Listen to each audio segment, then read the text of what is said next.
Pressure and thrust के बारे में। प्रेशर क्या होता है? प्रेशर एक फोर्स है। प्रेशर क्या है? फोर्स है।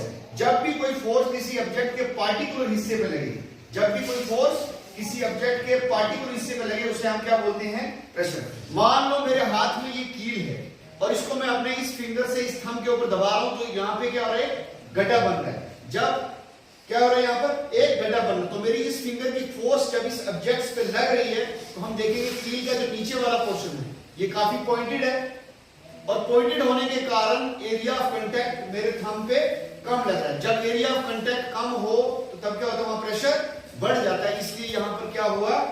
गड्ढा बन गया। इसी तरीके से मेरे पास ये क्या है? नाइफ।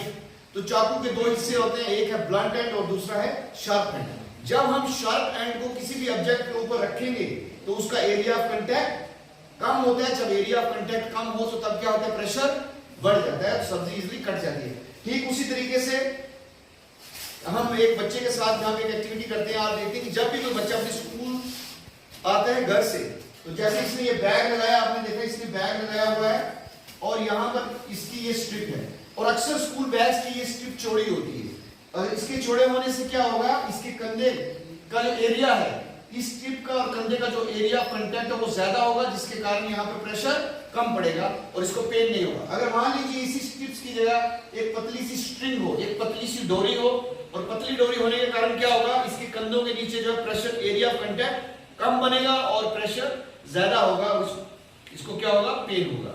तो एरिया ऑफ कांटेक्ट जहां पर कम होता है वहां पर प्रेशर ज्यादा होता है, और जहां पर एरिया ऑफ कांटेक्ट ज्यादा होता है प्रेशर कम होता है। तो इस प्रेशर में हमने यही समझना था। तो प्रेशर का फार्मूला हमें क्या कहता है? P equal to F upon A।